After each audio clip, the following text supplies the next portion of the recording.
Started with Mark Weiser and Mike Griffith. Hey, John, how's it going? Good, how are you? Good. Tell me just about the 3 weeks, three practices last week in terms of the offense trying to get better. What's been some of the key points you guys have worked on, as you come off Alabama and get ready for Kentucky? I think coming off the Alabama loss, there was lots of things we could work on from each position group. And, as the tight ends, we wanted to focus on being stronger in the run game and being more efficient in our routes. And we took those 3 days to work on that. And we did. We worked on that, and we got better.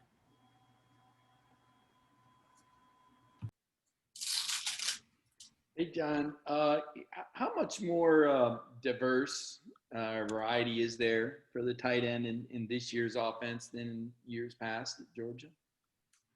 I say it's hard to compare. I just think whenever we're called upon to go make a play, whether that's in the run game or in the pass game, we're going to go do it to the best of our ability.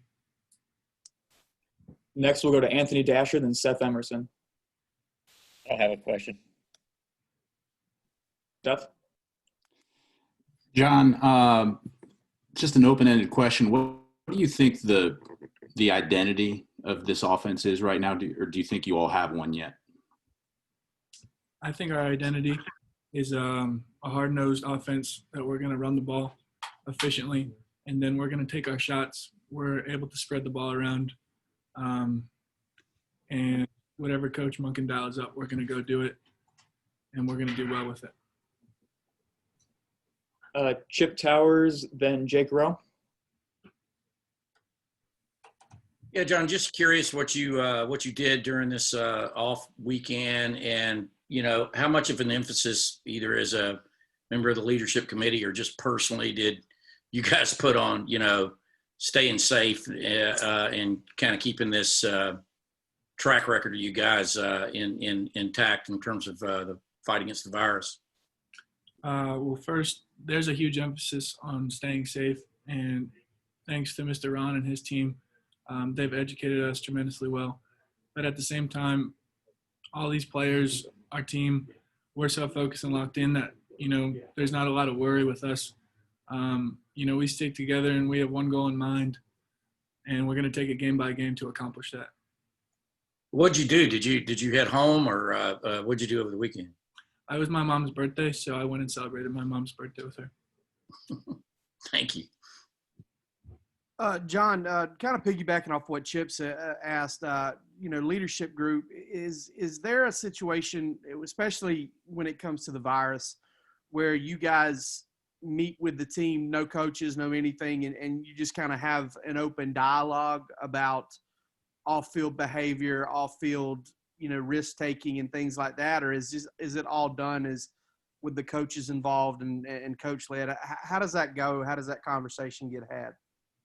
I think at the beginning of the season, there was a big worry as far as, we need to have these conversations. We need to keep everyone,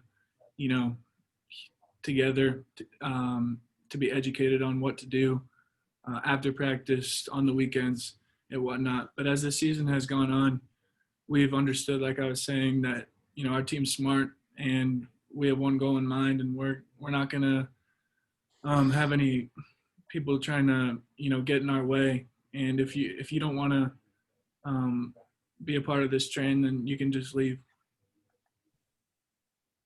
Dean Legge, then Austin Roper. That's certainly a very matter-of-fact way to put it. How many guys get off the train, John? It was just a different way of putting it, but it just meant that, if you're not bought in, if you don't want to stay safe and do what you're supposed to do, then it's just not here for you. Hey, John, I know that, you being a tight end, this probably isn't like solely your focus, because, you obviously have to worry about receptions and things of that nature. But currently the team, or the running backs, are averaging fewer than 4 yards per carry. Why do you think the team as a whole has had such a tough time finding success running the ball this season?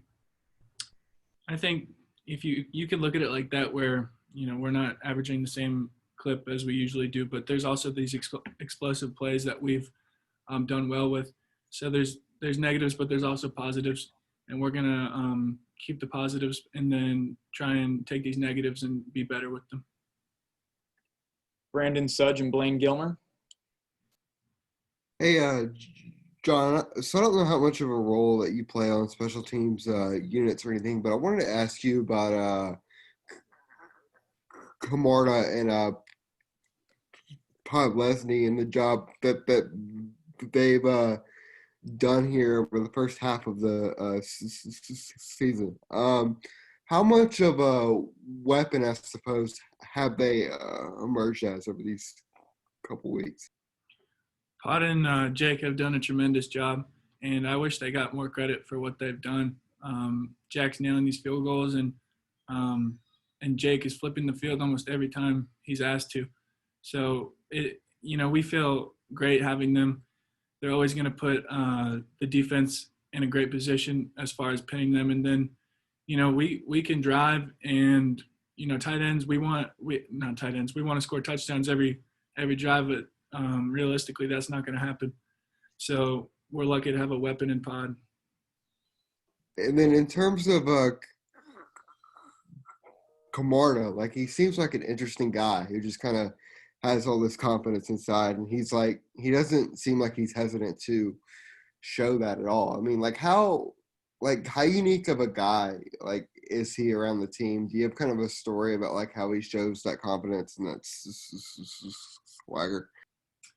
I'd say on field he's got the swagger and confidence, but off the field he's humble, and he just wants to get better, just like the rest of us.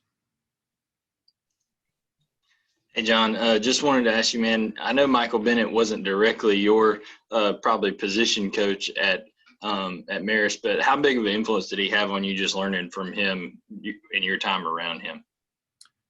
So he actually was like the wide receivers and tight ends position coach. So I was lucky enough to be coached by him, and then Coach Etheridge, who also played tight end here. And he helped me so much in my route running, as far as what I continue to improve on, getting in and out of breaks and being more efficient at the top of my routes. We'll go to Connor Riley for the final question. Hey, John, how competitive is it for guys to get onto special teams? And as, players like yourself, they start playing more on either offense or defense, does maybe the desire or the want to play on special teams, does that wane a little bit, if at all? For me, the desire never wanes. I want to, if I could play every snap I could on special teams on offense, but that's not realistic. I want to do what I'm called upon.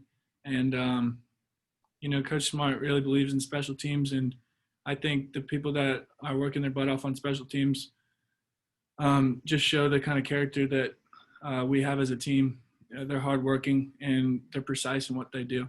And, we need players like that. Thanks, John. Have a great rest of your Monday. Thank you.